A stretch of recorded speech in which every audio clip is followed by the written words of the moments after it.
Background noise आ जाए वो पता चले तो ठीक है। अभी आज एक का चैट मैंने देखा, लेकिन उसको मैं इग्नोर कर रहा हूँ। ठीक है, नहीं आज आज चैट ही नहीं देखना है। ठीक है, बेवकूफ लोगों को आज नहीं करना है। ठीक है। हाँ। सो आज हम ये सीखने वाले हैं कि चलो, क्या है panel hidden place escape to show panel. Okay ठीक है।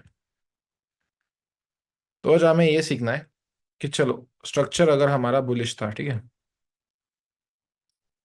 तो मैंने कल एक्सप्लेन किया कि आपका जो होता है ये मार्केट में होता है last support in the market, right. ये होता है कंफर्म लो या last support in the market. इतना तो आपको पता है कि ये last support in the market होता है, राइट। नाउ अब उसके ऊपर यहाँ पे है आपका confirmed high level of one, और ये आपका था tentative high that is level of three. अब आप सबको पता है, सिंपल सी चीज मैं आपको बताना चाहता हूँ यहाँ पे कि जैसे ही आपका नॉर्मल चेंज ऑफ कैरेक्टर होता है वैसे ही आप सेलिंग में बैठ जाते हो। अब मुझे सिर्फ एक ही क्वेश्चन है यहाँ पे जो आज मैं सिखाने वाला हूँ आपको, वो यहाँ ये है कि अगर इस पॉइंट का डेट था 1 जनवरी और नॉर्मल चेंज ऑफ कैरेक्टर आपका हुआ 20 जनवरी को, तो क्या आप 20 दिन एक नॉर्मल चेंज ऑफ कैरेक्टर के लिए वेट कर सकते हो क्या? एक नॉर्मल चेंज ऑफ कैरेक्टर के लिए वेट कर सकते हो? नहीं। हायर टाइम फ्रेम्स में आपने देखा होगा कि चेंज ऑफ कैरेक्टर बहुत ज्यादा टाइम के बाद होता है, जिसके चलते आप क्या कर सकते हो, वेट नहीं कर सकते उतना। तो आज हम क्या करने वाले हैं, आज हम एक प्राइस एक्शन का ऐसा पहलू सीखने वाले हैं जिसमें हमें अर्ली बाइंग या सेलिंग मिल सकती है। फॉर दिस मैटर, जब प्राइस बुलिश होती है तब हमें अर्ली सेलिंग कैप्चर कर सकते हैं। तो उसे हम कहते हैं इंटरनल स्ट्रक्चर। आज क्या सीखने वाले हो ये देखो टेक्स्ट। सबसे पहले आज हम इंटरनल स्ट्रक्चर शिफ्ट, या उसका दूसरा नाम है 5 वेव्स चेंज ऑफ कैरेक्टर, ठीक है, ये हम सीखने वाले हैं। फिर उसके बाद हम आज सीखने वाले हैं कि ट्रेंड ज्वाइनिंग लेवल्स क्या होते हैं, ठीक है। ट्रेंड ज्वाइनिंग लेवल्स क्या होते हैं, ये दो दो चीजें हमें आज मोस्टली सीखनी है। इंटरनल स्ट्रक्चर शिफ्ट, ठीक है। और उसी के चलते आज मैं आपको जो है आज का ट्रेड भी एक्सप्लेन कर दूंगा। अब इसके लिए सबसे पहली बात, टाइम फ्रेम रहेगा। इसके लिए टाइम फ्रेम रहेगा इस स्ट्रेटेजी के लिए, या इस पर्टिकुलर चीज के लिए। अभी हम थोड़ा सा लोअर टाइम फ्रेम्स में आ रहे हैं, ठीक है, इसीलिए तो इसमें हम यूज करेंगे H1, ठीक है। तो इसमें हम कौन सा टाइम फ्रेम यूज करते हैं, H1 टाइम फ्रेम यूज करते हैं, ठीक है। अब H1 टाइम फ्रेम हम यूज कर रहे हैं, ठीक है, चलो ठीक है सर, कोई प्रॉब्लम नहीं है, हमें H1 टाइम फ्रेम यूज कर रहे हैं, लेकिन एक्चुअल में स्ट्रेटेजी क्या है। तो आपको मैंने अभी एक चीज बता दी कि क्या होता है नॉर्मल चेंज ऑफ कैरेक्टर के लिए अगर बहुत टाइम लग रहा है तो आपको क्या करना है, लोअर टाइम फ्रेम्स में जाना है, या आपको लोअर टाइम फ्रेम नहीं है, अभी 1 आवर में ही ये देखना है सिर्फ होते हुए कि अगर नॉर्मल चेंज ऑफ कैरेक्टर से पहले एक सिनेरियो हो जाए। सबसे पहले मुझे एक चीज बताओ, जैसे हमने बोला था कि 1 2 3 क्या हमारा लास्ट बुलिश स्ट्रक्चर है, तो आपने कहा था यस सर। तो क्या मैं लेवल 2 से लेके लेवल 3 तक लास्ट बुलिश इम्पल्स है? अब ये क्वेश्चन मैं आपको पूछना चाहता हूँ कि क्या लेवल 2 से लेके लेवल 3 तक ये हमारा लास्ट बुलिश इम्पल्स है? Yes, of course sir, it's our last bullish impulse, right. सबको समझ में आ गया? अब पहले रूल्स लिख लो, ठीक है, फिर पहले रूल्स फिर थ्योरी और फिर एग्जांपल्स, कुछ इस तरह से हम कंडक्ट करेंगे, ठीक है। नाउ फर्स्ट इज, रूल्स लिख लो, rules for internal structure shift, ISS लिखता हूं, ठीक है मैं। First, in last bullish impulse, यानी क्या है, लेवल 2 से लेकर लेवल 3 तक, that is from level 2 to 3 in opposite direction of the trend. यानी क्या, अभी ट्रेंड कौन सा है, बुलिश है, तो उसके अपोजिट कौन सा होगा, बियरिश साइड, ठीक है। ठीक है, in opposite direction of the trend 5 waves must be formed to confirm internal structure shift, या उसे हम क्या कहते हैं, 5 वेव्स चेंज ऑफ कैरेक्टर। अब ये रूल्स मैंने यहाँ पे लिख दिए। अब मैं यहाँ पे आपको डायग्रामेटिक रिप्रेजेंटेशन के लिए चलते बताता हूँ। ये सिंपल सी चीज है, क्या कह रहा है कि चलो आपको क्या करना है, कि चलो इंटरनल स्ट्रक्चर शिफ्ट करना है, ठीक है, कोई टेंशन नहीं है, लेकिन उसके लिए रूल क्या है कि, अब देखो ठीक से, हाँ? ये पहले आपका था 2 कैंडल रिट्रेसमेंट, फिर ये बन गया आपका 1 कैंडल क्लोजिंग अबव। अब हमें क्या चाहिए कि ये जो लेवल 2 से लेकर लेवल 3 तक लास्ट का बुलिश इंपल्स है ना, उसके अंदर अंदर हमें क्या चाहिए, अगर नॉर्मल चेंज ऑफ कैरेक्टर के लिए बहुत ज्यादा टाइम लग रहा है, तो अगर ये 5 वेव्स यहाँ पे फॉर्म हो जाते हैं with in last bullish impulse, again मैं कह रहा हूँ, सिनेरियो क्या है कि लेवल 2 से लेकर लेवल 3 तक अगर हमारा क्या होता है, इंटरनल स्ट्रक्चर शिफ्ट हो जाता है, यानी क्या है, 5 waves in the opposite direction of the trend. And यहाँ पे और एक इंपॉर्टेंट पॉइंट लिखना भूल गया मैं, in the same time frame.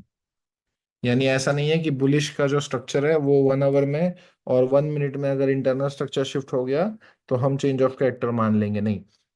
अगर एक्सटर्नल स्ट्रक्चर बुलिश 1 आवर का है तो हमें क्या करना है, इंटरनल स्ट्रक्चर भी क्या देखना है, 1 आवर का ही देखना है।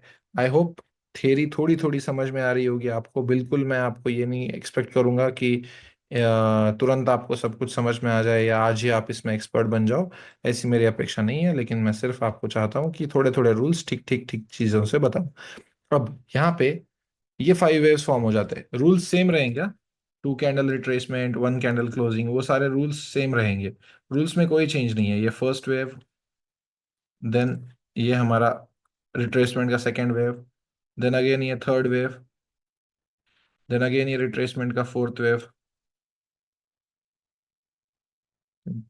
एंड देन फाइनली जाके यहाँ पे ये हमारा फिफ्थ वेव कंफर्म होगा। ठीक है।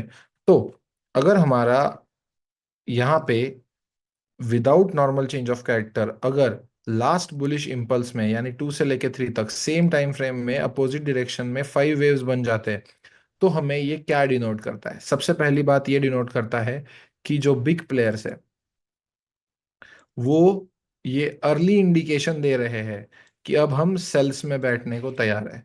दूसरा इंडिकेशन, ये ऑलरेडी एक सेलिंग का स्ट्रक्चर फॉर्म कर चुका है, तो इसे हम 5 वेव्स चेंज ऑफ कैरेक्टर कहते हैं। यानी कि ये क्या है, अब मार्केट यहाँ पे आफ्टर पॉइंट 5 कंफर्म, जैसे ही पॉइंट 5 कंफर्म हो जाएगा, फिर हम बुलिश रहेंगे या बीरिश रहेंगे, फिर बताओ।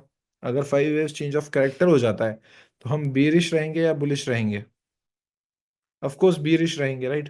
तो अब हमें सेल की एंट्रीज देखनी है या बाई की एंट्रीज देखनी है, हमें ऑफ कोर्स अब क्या करना है, सेल की एंट्रीज देखनी है, ठीक है। नाउ अब सेल की एंट्रीज कहाँ से देखे सर, सो ये जो इंटरनल स्ट्रक्चर शिफ्ट है, इसका जो लेवल ऑफ 3 है उसका विक मार्क करना है, और ये लेवल ऑफ 4 का विक मार्क करना है। और आप क्या करोगे, इन दोनों लेवल से सेलिंग देखोगे, इन दोनों लेवल से आपको क्या करना है, सेलिंग देखोगे। इस लेवल्स के चेंज ऑफ कैरेक्टर की तरह कोई नाम नहीं है, लेकिन हमेशा याद रखना जो ये लेवल 4 रहेगा ये हमारा A+ रहेगा। ठीक। अब फिर से सब कुछ एक बार मैं ठीक से आपको समझाता हूँ, प्रॉब्लम क्या है और सॉल्यूशन क्या है। First, understand the problem in the market. Problem ये था कि कभी कभी ऐसा हो सकता है कि नॉर्मल चेंज ऑफ कैरेक्टर के लिए बहुत ज्यादा टाइम लग जाए। So timing, that delay was the problem. Now solution क्या है, सॉल्यूशन ये कहता है कि अगर लास्ट बुलिश इंपल्स में अपोजिट डायरेक्शन में विद इन 2 से लेके 3 तक अगर अपोजिट डायरेक्शन में 5 वेव्स बन जाते हैं हमारे, जो कि सेलिंग का होता है, पहले ट्रेंड क्या था, बुलिश था, ठीक है। तो bullish trend is our external structure, ठीक है। जो भी ट्रेंड होता है ना मार्केट में उसे हम एक्सटर्नल स्ट्रक्चर कहते हैं। और अगर एक्सटर्नल स्ट्रक्चर के लास्ट बुलिश इंपल्स में अगर हमारा 5 वेव्स इंटरनल स्ट्रक्चर बन गया या 5 वेव्स अपोजिट डायरेक्शन में सेम टाइम फ्रेम में बन गए, तो इस फिनोमिनन को हम कहते हैं इंटरनल स्ट्रक्चर शिफ्ट। यानी आप देखो ना क्या कह रहे हो, ये बड़ा स्ट्रक्चर जो है हमारा एक्सटर्नल था, और उसके लास्ट बुलिश इम्पल्स में हमारा इंटरनल स्ट्रक्चर शिफ्ट हो गया। तो हमें अब क्या करना है, सॉल्यूशन क्या है कि नॉर्मल चेंज ऑफ कैरेक्टर होने से पहले ही हमें इसका कंफर्मेशन मिल गया, तो हमें लेवल 3 से लेके लेवल 4 तक इन दोनों लेवल से मार्केट में सेलिंग देखनी है। तो ये आपको क्या थ्योरी क्लियर है इसकी? सिंपल सी थ्योरी है एकदम। थ्योरी क्लियर है, प्रॉब्लम बताया, सॉल्यूशन बताया, क्या सीखना है ये बताया। ठीक है, प्रॉपर वे में समझो। अगर आप खुले दिमाग से सीख रहे हो तो भी ये बिल्कुल समझ में आ जाएगा। ठीक है, तो इसका एक लाइव एग्जांपल देखें हम 1 आवर के टाइम फ्रेम में। यस, फिर से बता रहा हूँ, ये स्ट्रैटेजी सेम 1 मिनट में भी यूज करती है जो भी मैं सिखा रहा हूँ। बस आपको गड़बड़ ना हो इसीलिए मैं लोअर टाइम फ्रेम्स में लेके नहीं जा रहा हूँ। फॉर एग्जाम्पल यहीं पे मैंने एक चीज देखी है।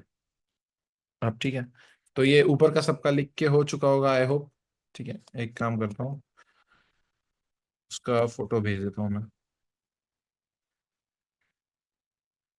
ठीक, इसका भी मैं फोटो भेज दूंगा। ठीक है,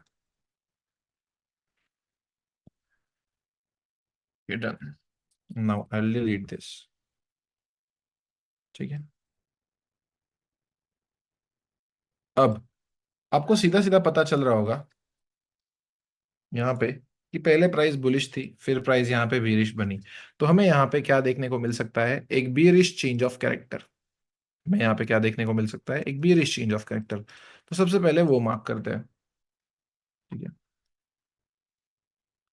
अब अगर इसको रेफरेंस पॉइंट पकड़ते हैं तो अच्छे से मार्किंग देखो। यहाँ पे हमारी बहुत सारी चीजों की रिवीजन हो रही है। अब हमारी रिवीजन चल रही है थर्ड क्लास की। ठीक है, थर्ड क्लास का बुलिश मार्केट स्ट्रक्चर का रिवीजन चल रहा है।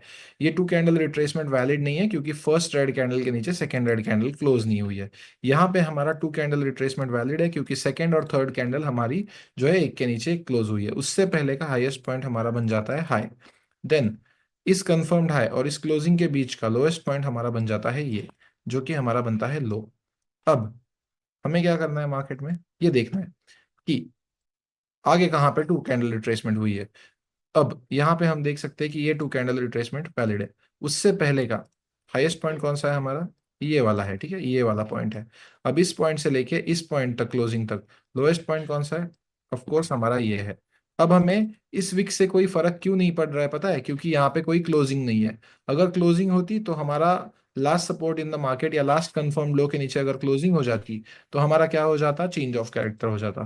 तो हम आगे कंटिन्यू कर रहे हैं, यहाँ पे टू कैंडल रिट्रेसमेंट वैलिड नहीं है, लेकिन आप देखते हो कि यहाँ पे टू कैंडल रिट्रेसमेंट वैलिड है। तो इसको हाई को कंफर्म करते हो और इस पॉइंट से लेके इस क्लोजिंग तक लोएस्ट पॉइंट हमारा ये है। देन हम आगे जाते हैं और यहाँ पे देखते हैं ये टू कैंडल रिट्रेसमेंट कंफर्म हो गई। तो अगर, ठीक है, मैं यहाँ पे रिप्ले करता हूँ। ठीक है, समझ लो कि बस यहाँ तक ही हमारा स्ट्रक्चर है। ठीक है, यहाँ तक ही हमारा स्ट्रक्चर है। अब मैं यहाँ पे बड़ा कर देता हूँ स्क्रीन को। ये हमारा कंफर्म्ड हाई लेवल ऑफ 1 है। ठीक है, और ये आपका कंफर्म लो लेवल ऑफ 2 है। अब आपको पता है कि इस हाई के ऊपर क्लोजिंग नहीं आई है, तो इस हाई को हम क्या कहते हैं जरा बताओ। इस हाई के ऊपर क्लोजिंग नहीं आई है तो हम इसको क्या कहते हैं, tentative high, right. Of course it's a tentative high. अब कौन से पॉइंट के नीचे क्लोजिंग आएगी, तब हमारा चेंज ऑफ कैरेक्टर हो जाएगा, level 2 of course, right, last support in the market. This is the last support in the market.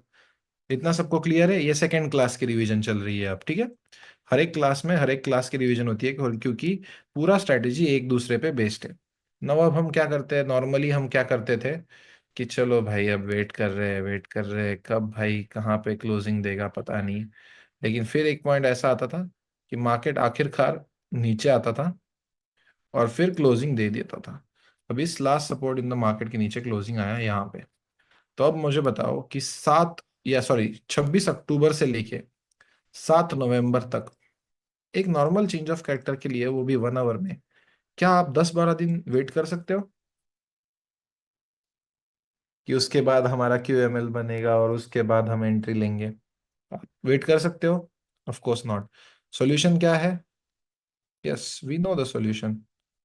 हमारा सॉल्यूशन क्या है कि अब हमें क्या देखना है, लेवल 2 से लेके लेवल 3 तक, यानी इस पॉइंट से लेके इस पॉइंट तक अगर हमारा 5 वेव्स बन जाता है बीरिश साइड, स्ट्रक्चर कैसा है, बुलिश है, तो हमें हम देखना है कि बीरिश साइड बनता है क्या। तुरंत हम यहाँ पे क्या देखते हैं, ये देखो 2 कैंडल रिट्रेसमेंट वैलिड है, उससे पहले का लोएस्ट पॉइंट। अब हमारी किस बात की रिवीजन चल रही है, हमारी